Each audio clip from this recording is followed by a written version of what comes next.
Hello guys, आपका बहुत बहुत स्वागत है हमारे यूट्यूब चैनल पर। आज की वीडियो में हम लोग बात करने वाले हैं डीबीएमएस यूनिट 5। पूरा वन शॉट में देखेंगे कि इसमें कौन कौन से इंपॉर्टेंट टॉपिक्स हैं और हमें क्या क्या चीज़ें पढ़नी है सो दैट हम एग्जाम में यूनिट 5 से रिलेटेड क्वेश्चंस को टैकल कर सकें। ठीक है। सो यूनिट 5 के अंदर अगर हम बात करें डीबीएमएस में, तो कुछ इंपॉर्टेंट टॉपिक्स हैं जो एग्जाम में रिपीटेडली आते हैं। काफ़ी मिक्स होके आते हैं ये क्वेश्चंस। ठीक है, तो हम हर चीज़ को बस समझ लेंगे कि क्या होता है, इसके अंदर कैसे लिखना है। ज़्यादा डिटेल में नहीं जाएंगे क्योंकि ये क्वेश्चंस जो आते हैं तो उसमें कुछ इस तरीके के क्वेश्चन होते हैं। फॉर एग्जांपल मैं आपको बताता हूँ, time stamp based concurrency control और वैलिडेशन बेस्ड प्रोटोकॉल, ये दोनों आपको एक साथ मिल सकते हैं देखने को। मतलब कि इनमें क्वेश्चन आपको अटैच्ड मिलेंगे। ठीक है, एक क्वेश्चन आपको, एक कोई टॉपिक अकेला आपको नहीं मिलेगा एग्जाम में। बहुत रेयर केसेस में होता है। यहाँ से यूनिट 5 से जितने भी क्वेश्चन बनते हैं, 2 या 3 टॉपिक्स को मर्ज करके आपको एक साथ पूछ लिया जाता है। तो सो दैट मैं उसी अकॉर्डिंग आपको प्रिपेयर कराऊंगा, उसी अकॉर्डिंग मैं आपको समझाऊंगा कि आपको आंसर कैसे लिखना है और कौन सी चीज़ का क्या मतलब होता है, कौन सा प्रोटोकॉल किस लिए यूज़ होता है। ये सारी चीज़ें हम लोग इस वीडियो के अंदर कवर करेंगे। ठीक है। सो सबसे पहले हम बात करते हैं time stamp based concurrency control की। ठीक है, पहले मैं टॉपिक्स बता देता हूँ। उसके बाद हम बात करेंगे वैलिडेशन बेस्ड प्रोटोकॉल। फिर हम देखेंगे multi version scheme of concurrency control. फिर हम देखेंगे फैंटम फेनोमेना, ये इंपॉर्टेंट है, ये आपको 2 मार्क्स के क्वेश्चन में भी देखने को मिल सकता है। To phase locking in concurrency control, ये भी इंपॉर्टेंट है। ठीक है, प्रीवियस वीडियो में हम लोगों ने टू फेज लॉकिंग पढ़ा हुआ था, बट वो इतना डिटेल्ड नहीं था। इस बार हम थोड़ा अच्छे से पढ़ेंगे कि क्या होता है ये। सबसे पहले अगर बात करें time stamp based concurrency control क्या होता है, तो इसमें 2 पॉइंट लिखे हुए हैं जिसको स्टेट करते हैं। सबसे पहली चीज, it uses timestamp to order and control the execution of transaction. मतलब कि यहाँ पे हमारे पास क्या होता है, इस कॉन्करेंसी कंट्रोल मेथड के अंदर हम टाइम स्टैम्प्स का यूज करते हैं एग्जीक्यूशन को, ट्रांजैक्शन के एग्जीक्यूशन को ऑर्डर करने के लिए। ठीक है, each transaction is assigned a unique time stamp based on it's start time. ठीक है, हर एक ट्रांजैक्शन को एक यूनिक टाइम स्टैम्प दिया जाता है जो कि उसके स्टार्ट टाइम पे बेस होता है। Ensuring the serialisability of a transaction, जिस वजह से सीरियलाइजेबिलिटी भी इंक्रीज हो जाती है हमारी ट्रांजैक्शन के अंदर। ठीक है, to implement time stamp based protocol we have 2 time stamp associated with each data item Q. इसका मतलब सिंपल सा ये है कि हमारे पास time stamp based concurrency control के 2 डिफरेंट टाइप्स होते हैं, यानी 2 फॉर्मेट होते हैं जो किसी पर्टिकुलर डेटा आइटम क्यू पे हम अप्लाई कर सकते हैं। ठीक है, सबसे पहले होता है हमारा डब्ल्यू टाइम स्टैम्प। इसका मतलब क्या होता है, it denotes the largest time stamp of any transaction that executed right Q successfully. मतलब कि ये डिनोट करता है लार्जेस्ट टाइम स्टैम्प को किसी एक पर्टिकुलर ट्रांजैक्शन के लिए जिसने राइट ऑपरेशन को एग्जीक्यूट किया हो सक्सेसफुली। ठीक है, और इसी तरीके से हमारा दूसरा जो होता है वो होता है आर टाइम स्टैम्प, यानी कि रीड टाइम स्टैम्प। जो आर टाइम स्टैम्प होता है हमारा, ये क्या डिनोट करता है, ये लार्जेस्ट टाइम स्टैम्प डिनोट करता है किसी एक ट्रांजैक्शन को एक रीड ऑपरेशन सक्सेसफुली एग्जीक्यूट करने के लिए। ठीक है, so I hope R time stamp W time stamp clear हो गया। ठीक है, इसके बाद टाइम स्टैम्प ऑर्डरिंग प्रोटोकॉल। देखो, 2 अलग अलग चीजें हैं, एक time stamp based concurrency control है, एक टाइम स्टैम्प ऑर्डरिंग प्रोटोकॉल है। ठीक है, ये आता उसी के अंदर में है, बट ये थोड़ा सा उससे डिफरेंट है। कैसे है, it ensures the ordering based on the time stamp and the order determine how conflicts are resolved। वहां पे हम टाइम स्टैम्प अप्लाई कर रहे थे और यहाँ पे हम टाइम स्टैम्प को ऑर्डर करेंगे। ठीक है, ये क्या इंश्योर करेगा कि जो ऑर्डरिंग हो रही है वो टाइम स्टैम्प के बेसिस पे। ठीक है, और मतलब एक पर्टिकुलर ऑर्डर होता है टाइम स्टैम्प के बेसिस पे, और वो ऑर्डर क्या डिटरमाइन करता है कि किस तरीके से कन्फ्लिक्ट हमारे रिजॉल्व होंगे ट्रांजैक्शंस के अंदर। ठीक है, if transaction T has a lower timestamp than other transaction T2 T1 is considered to have occurred before T2। देखो, अगर ट्रांजैक्शन T1 है हमारे पास एक, ठीक है, और इसका जो टाइम स्टैम्प है वो T2 से लोअर है। ठीक है, T1 ट्रांजैक्शन का टाइम स्टैम्प ट्रांजैक्शन T2 से लोअर है, तो उस केस में क्या होगा, T1 is considered to have occurred before T2। उस कंडीशन में ये होगा कि T1 जो है वो पहले अकर होगी, T2 बाद में अकर होगी। जिसका टाइम स्टैम्प ज़्यादा होगा वो बाद में अकर होगा, जिसका टाइम स्टैम्प कम होगा वो पहले अकर होगा। ठीक है, ये इंश्योर करने का काम कौन करता है, हमारा टाइम स्टैम्प ऑर्डरिंग प्रोटोकॉल। ठीक है, इसमें 2 तरीके के हमारे पास ऑर्डरिंग प्रोटोकॉल होते हैं। पहला थॉमस राइट रूल, दूसरा है हमारा strict timestamp ordering protocol. ठीक है, दोनों समझते हैं, ये दोनों एग्जाम में लिख दीजिएगा अगर आपको टाइम स्टैम्प ऑर्डरिंग प्रोटोकॉल पे क्वेश्चन आता है तो, क्योंकि ये दोनों इंपॉर्टेंट चीज़ें हैं इसके अंदर। ठीक है, थॉमस राइट रूल क्या कहता है, it states that a transaction can write a data item only if it holds the right lock for that item. मतलब कि ये किसी भी ये स्टेट करता है कि कोई भी ट्रांजैक्शन, ठीक है, जो डेटा आइटम को राइट कर रही है, ठीक है, मतलब है इसका सिंपली ये कि कोई भी ट्रांजैक्शन किसी भी डेटा आइटम को तभी राइट कर सकती है जब उसने उस पर्टिकुलर आइटम पे राइट लॉक को होल्ड कर रखा हो, ठीक है, and has the smallest time stamp among all current holders of the read lock on that item. देखो, एक आइटम है, ठीक है, ऐसे समझो, एक आइटम है, उस पर मल्टीपल रीड लॉक्स हैं ऑलरेडी, ठीक है, तो जिस पर्टिकुलर रीड लॉक का टाइम स्टैम्प सबसे कम होगा, ठीक है, जिस पर्टिकुलर रीड लॉक का टाइम स्टैम्प सबसे कम होगा, उस रीड लॉक को ये अथॉरिटी होगी कि वो राइट लॉक लगा दे, उसके बाद वो राइट कर सकता है उस पर्टिकुलर डेटा आइटम पे, बाकी रीड लॉक वेट करेंगे तब तक, ठीक है। तो बेसिकली थॉमस राइट रूल हमारा यही कहता है। इसके बाद आता है strict timestamp ordering protocol. इसमें क्या है हमारा, it ensures that transactions are executed in the order of their timestamp. ये भी वही चीज़ इंश्योर करता है कि जो भी ट्रांजैक्शंस हमारी हो रही हैं एग्जीक्यूट, वो उनके टाइम स्टैम्प के ऑर्डर के अकॉर्डिंग हो। If T1 has lower timestamp than T2, T1 must occur before T2। Same इसमें जो सेकंड पॉइंट लिखा है वही पॉइंट यहाँ पे स्टेट होता है, ठीक है। टाइम स्टैम्प ऑर्डरिंग प्रोटोकॉल के अंदर जो मैंने यहाँ पे चीज़ बताई थी कि अगर T1 का टाइम स्टैम्प हमारा कम है, ठीक है, और T2 का टाइम स्टैम्प ज़्यादा है, तो पहले T1 अकर होगा, उसके बाद ही T2 अकर होगा, ठीक है। ये चीज़ क्लियर हो गई, ठीक है। इसके बाद हम चलते हैं वैलिडेशन बेस्ड प्रोटोकॉल, ठीक है। Validation based protocol important topic है, ठीक है, इसको मार्क कर लेना, इसको पढ़ लेना ध्यान से। It ensures that transaction are executed in a way that maintain data consistency. ये क्या करता है, ये एंश्योर करता है कि ट्रांजैक्शन कुछ इस तरीके से हमारी एग्जीक्यूट हो कि हमारी डेटा कंसिस्टेंसी मेंटेन रहे, ठीक है। It checks for conflicts and ensures that the final state of the database reflects a logically consistent order of the transaction. मतलब कि ये चेक करता है जो भी कन्फ्लिक्ट्स हो रहे हैं हमारे ट्रांजैक्शन के बीच में, और ये इंश्योर करता है कि जो हमारे डेटाबेस की फाइनल स्टेट होगी, ठीक है, वो क्या हो, वो एक लॉजिकली कंसिस्टेंट ऑर्डर में ट्रांजैक्शन हुई हो, इस चीज़ को डिस्प्ले कर सके, ठीक है, इस चीज़ को रिफ्लेक्ट कर सके हमारा डेटाबेस। इसके बाद अगर हम बात करें कि इस प्रोटोकॉल में कौन कौन से फेजेस होते हैं, तो देखो ये बहुत इंपॉर्टेंट है। अगर वैलिडेशन बेस्ड प्रोटोकॉल का क्वेश्चन आता है तो इतना एक्सप्लेन करने के बाद आपको 3 फेजेस बताने पड़ेंगे, और ये बहुत ईजी है, ठीक है, ध्यान से सुनो, बस सब समझ आ जाएगा। सबसे पहला फेज है हमारा वैलिडेशन फेज में रीड, ठीक है, रीड फेज।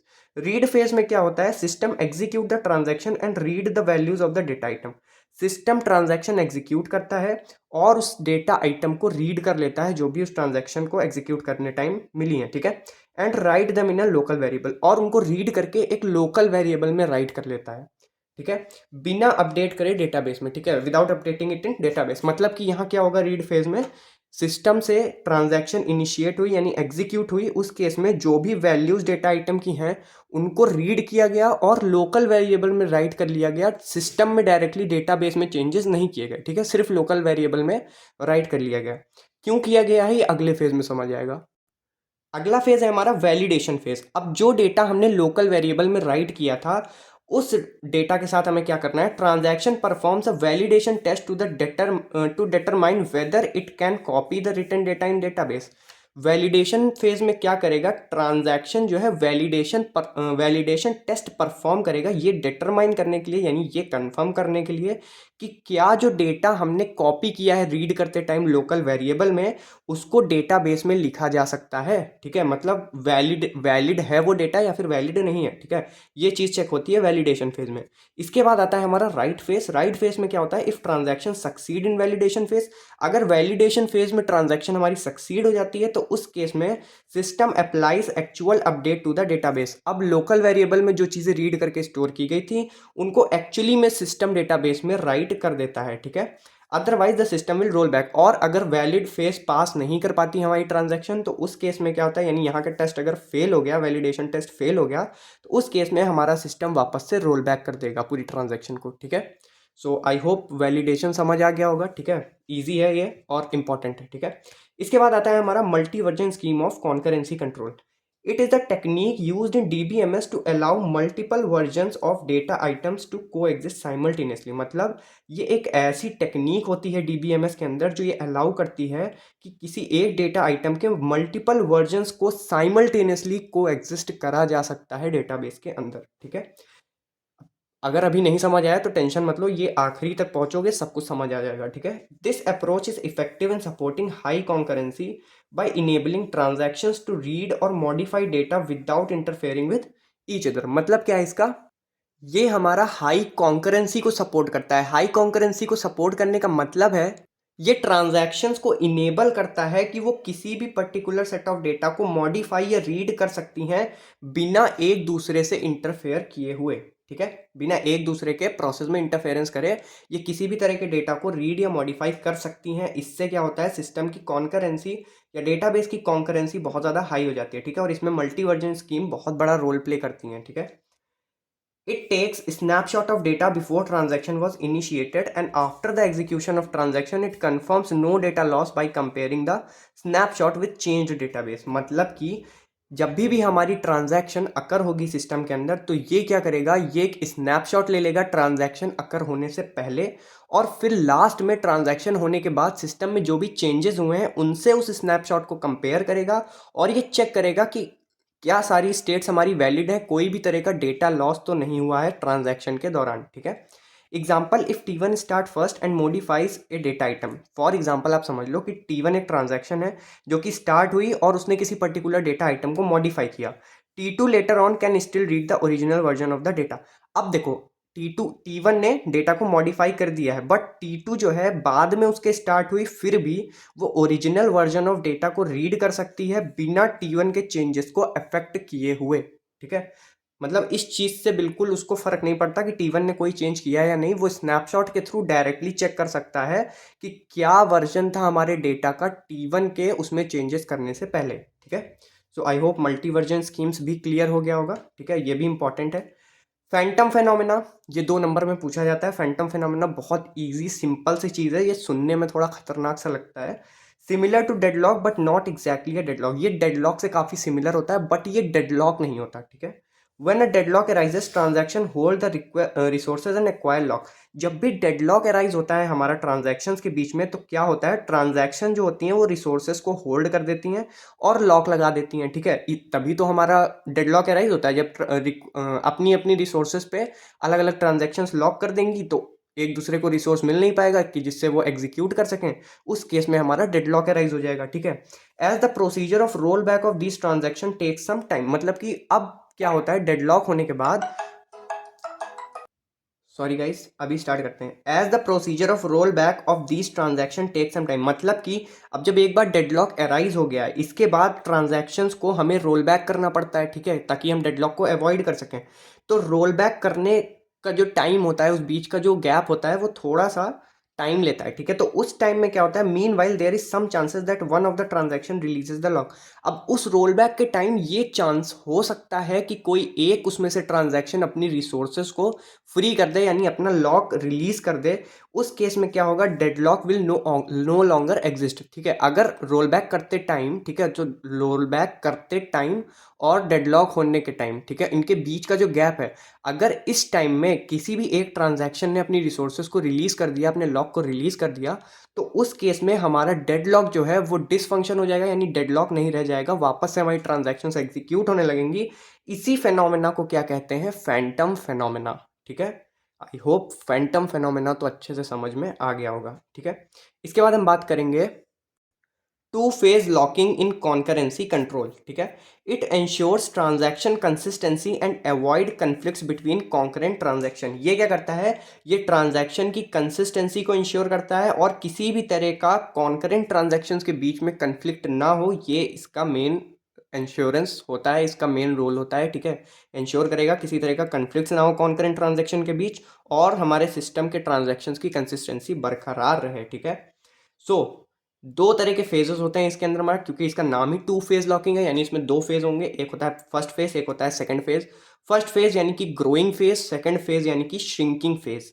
ग्रोइंग फेज में क्या होता है, in the beginning a transaction can acquire locks but can not release any. Growing phase में क्या होता है, हमारी ट्रांजैक्शन लॉक्स एक्वायर तो कर सकती हैं बट लॉक्स को रिलीज नहीं कर सकती। सेम उसी तरीके से श्रिंकिंग फेज में क्या होगा, a transaction releases a lock it can't acquire any new lock. अगर ट्रांजैक्शन कोई लॉक रिलीज कर देती है तो उस केस में वो वापस से लॉक को एक्वायर नहीं कर सकती, that is transaction is committed और no further lock can be acquired. ठीक है, मतलब कि ट्रांजैक्शन या तो कमिट हो जाएगी या तो उसके बाद कोई भी लॉक वो एक्वायर नहीं कर पाएगी और उसको वापस से रोल बैक होना पड़ सकता है। ठीक है, अगर हम to phase locking concurrency control के एडवांटेजेस की बात करें तो ये हमारा डेडलॉक प्रिवेंशन में काफ़ी ज़्यादा यूजफुल है। साथ ही साथ सिस्टम में ट्रांजैक्शंस की सीरियलाइजेबिलिटी को काफ़ी ज़्यादा ये इन्हेंस करता है। डिसएडवांटेज में ये थोड़ी सी कॉम्प्लेक्सिटी सिस्टम की बढ़ा देता है, क्योंकि ये रिसोर्सेज एक ट्रांजैक्शन को दे देगा, फिर अगली ट्रांजैक्शंस को वेट करना पड़ेगा, तो उस केस में कॉम्प्लेक्सिटी थोड़ा बढ़ जाती है and this directly impact system efficiency. अब सीधी सी बात है, कॉम्प्लेक्सिटी बढ़ जाएगी तो सिस्टम की एफिशिएंसी पे इम्पैक्ट तो पड़ेगा। ठीक है, so I hope two phase locking system भी समझ आ गया होगा। फिफ्थ यूनिट में ज़्यादा चीज़ें नहीं है, इन्हीं चीज़ों में से घुमा घुमा के क्वेश्चंस आते हैं। ठीक है, तो आई होप आप लोगों ने यूनिट 4 तक प्रॉपरली प्रिपेयर कर लिया होगा। मैंने ऑलरेडी सारी वीडियोस अपलोड कर दी थी and this unit is a, आप कह सकते हो बोनस यूनिट की तरह है, एक बार पढ़ लेना इसको भी।